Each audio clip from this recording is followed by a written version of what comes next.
All right, welcome guys to the office on Middle. It's time for Mr. Kevy Nott's farewell do, and we're going to head in and just see what there is to see at the venue. There's plenty of people here already, and it's time to get our first look at the cars themselves. So come with me, just have a quick look. You'll get a look at this. Check that beast out. How cool is that? Toby Price is coming today. He's going to be giving out prizes for hot laps in this very special weapon. So the Can-Am is going to be used for 5 lucky winners of hot laps very soon, and it's the departing day for this car to head over to the Baja 1000, a 1,000 mile race in the deserts of Mexico, and they're going to solo it. Mr. Kevy Nott is going to absolutely send that thing, and believe it or not, Toby Price will be racing there as well after he's given the hot laps in the Can-Am buggy. So let's go inside and see what's going on. These guys take a few more pictures, and I'm going to formally make a couple of introductions to you. So while some photos are being taken of a legend, I'm going to get him to stay right there. You stay right where it is. Ladies and gentlemen, first of all, if you've only just joined us, it is Kevy Nott's big farewell do. Kevy, make sure you're listening, because I might refer to you in a moment, alright, so don't be going too far away. Kevy Nott, as some of you may be aware, but the car that's sat out there is going to race in the Baja 1000, the biggest off-road event in the world. It is the biggest in the Toby, yeah, it is, right? And we are very privileged to be joined by the one and only, please put your hands together, Mr. Toby Price. Come on in, Toby. Now, I'm obviously going to ask some tricky questions. First of all, how crazy are you? Yeah, pretty crazy. He's pretty out there, and I'd say that's right because recently I watched a YouTube video. You built your own jump and then proceeded to jump off it, and not even a MotoGP road was brave enough. How far and high and long was that? Well, 209 foot, so it's, it started out only going to be about 150 foot, but it blew out a little bit more, but yeah, I couldn't back out of it. I built the thing for a day and a half, and then basically had to sack up and go for it. Cool. Now, if that has perhaps made you a little bit nervous and a little bit thinking this guy is crazy, the smaller of the two cars out there are going to be piloted by this chap for hot laps. If you've not already purchased a ticket, the tickets are $20 each, 5 for $100. Get on board, because I promise you, he's pretty loose. And the it's a Can-Am buggy, isn't it? It's Can-Am? Little Can-Am X3, so, but yeah, they still get around pretty good. They actually just had one of them in the States finish second overall in one of the rounds over there, and against broken trucks and buggies, so you know, $500,000 car compared to a $100,000 buggy, it's still get around it pretty quickly. You see how we call it little? I mean, that tells you something pretty special about the guy that races. Now, tell us a little bit about your career. Obviously, winner of the thing, winner of the.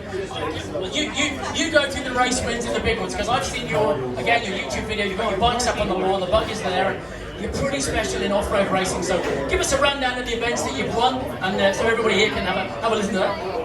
Yeah, probably the main big one that we're quite known for is the 2 wins at Knocknar Rally. So 2016 and 19 we've been able to win there, and 3 third place finishes as well. So I think we're 6-time Fink winner on the bike, first time winner in the truck last year at Fink in my new Tisco built trophy truck. I've got I think it's 5 Hattah wins. I think there's 3 Australian 14 Enduro championships. I think there's 6 Australian off-road championships. So the list is quite long. But yeah, we never really have time to look back. We're always trying to look forward to see what the next race is that's coming up. And at a relatively young age, that means that you have already been the recipient of the Order Australia Medal, which generally goes to people who've been doing it for much longer. What are you, 34 years of age? Yeah, 34. So last year I got Order Australia Medal. Actually, it was quite a funny story. I got the email in my inbox for that, and kind of thought it was a bit of a junk mail, and deleted the first one out of my email list, and didn't know what it was, and ended up receiving that in the middle of last year. So it was something quite special to have, and to come to racing a motorcycle, it's cool to have in our pocket. Definitely not go for Prime Minister next, because I think some of these will vote for you. I see a lot of GP from PM comments out there, but I think I'll leave that to them guys. So I think it's a bit of a hard job. So I'll just stick to racing cars and racing dirt bikes. If we can, I want to move on to Kev, and I'm gonna bring him in. Kev, can you just make your way over here? Obviously, this is a special day for Mr. Kevy Nott. He's had you're jumping in, that's it. He's had an enormous crash. He's come back and racing the biggest race in the world. You know what that's like. Tell me what's going to be going through his head right now and preparation that he has to do for what is the biggest race in the world.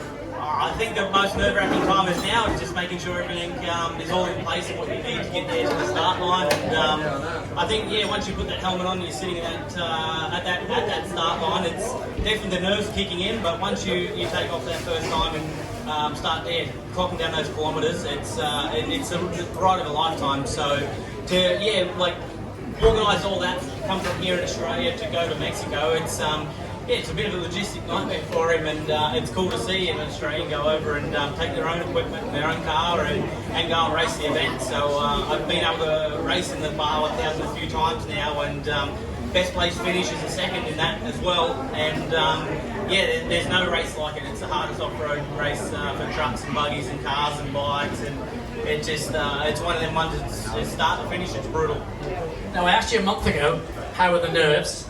Now Toby's here. It's your send-off. There's an enormous crowd watching on, and we're live at Don't Swear. I've told you this before. How are the nerves right now, mate? Mate, I'm pretty calm actually, but I suppose that's because I've been fed drones all afternoon. But mate, no, this is amazing to have this turnout, the support. Tobes and his father jump on board and back us. It's amazing. I'm pretty touched and blessed to have this around me. It's a bit full on. Like last night, I was like, holy moly, I'm feeling a bit overwhelmed. Like we're presenting ourselves to the world, and we're taking on something that's epic. And I've never done nothing any of this size. But I back myself, and I feel the faith of everyone. And we're good. We've got the best equipment around. I feel really good with it, so yeah. The question I'm really keen to ask, because having watched, I do a bit of mountain biking, and watching the mountain bike champions, the faster you go, the smoother it is. But with this kind of race, it's not just about being fast and smooth. There's all sorts of obstacles in the way. How do you tackle something where you've actually got to nail it? I'm seriously, you've got to nail this thing. Where's the limit? How do you find that limit? Yeah, it's very fine limit. These cars can go over bumps at 120, 30 mile an hour, but these are a really long distance race. For a 1,000-mile race or 800-mile race, you can't attack like that the whole race with these. They can be tough at tough times when stuff like that happens and breaks in the car. So you really just got to play it smart. You've got to listen to, I don't know, you try and feel the car, I guess, like through your ass a little bit in the seat, and just listen to the car and and see what it's doing. If it's starting to make any louder noises, then you've got to start looking after things and get through to the next pit stop. So no, it's going to be exciting. I think hopefully we'll be there at the Baja 1000 as well, and we'll see Kevy there and have a good race together. That'd be awesome, mate. Yeah, I can practice that. First of all, in 27 days, you're heading for the Fink again, aren't you? Yeah, we've got Fink coming up in 27 days, so I think we take off on the 31st of this month, and I've got guys coming from America actually Monday night, and then I'm going to start putting engines and everything in the trophy truck on Tuesday, and we've got to get an engine dyno or a chassis dyno, and then get loaded up in the truck and start heading away out there. So it's about a 3-day drive, and we're all excited for it. So it's one of those races we always look forward to. Now, everyone's dying to get into their tacos. I'm not going to keep too much longer. I want to ask you one last piece of advice that you give to the nutter here for taking it on. What would you say to him? I think the best bit of advice is just have fun and enjoy it, and take in the whole experience. And don't put too much pressure on yourself. It's one of them races that you kind of got to let it come to yourself. And sometimes it's not the fastest guy there that'll win. It's a smarter guy that can look after equipment and get through. So, but now I think Kevy's got it sorted. So it'll be cool to see an Aussie flag flying over there as well.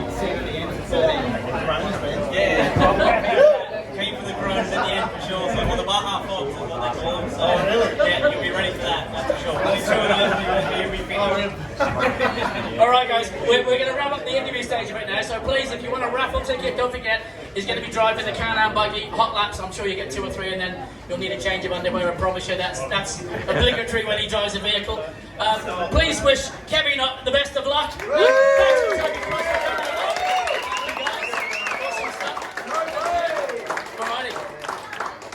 Anybody wants photos and selfies, and I'm sure he'll sign sign stuff for you.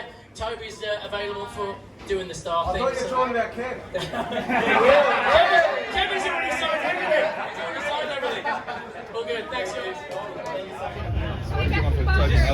Is this a deliberate thing so that when it gets whacked, it will just roll back?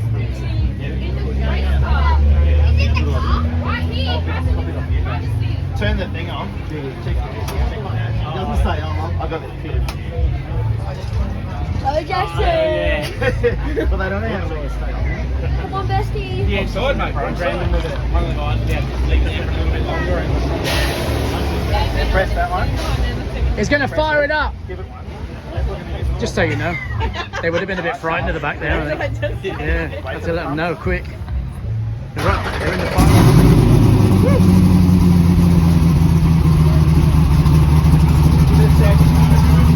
Give it a sec.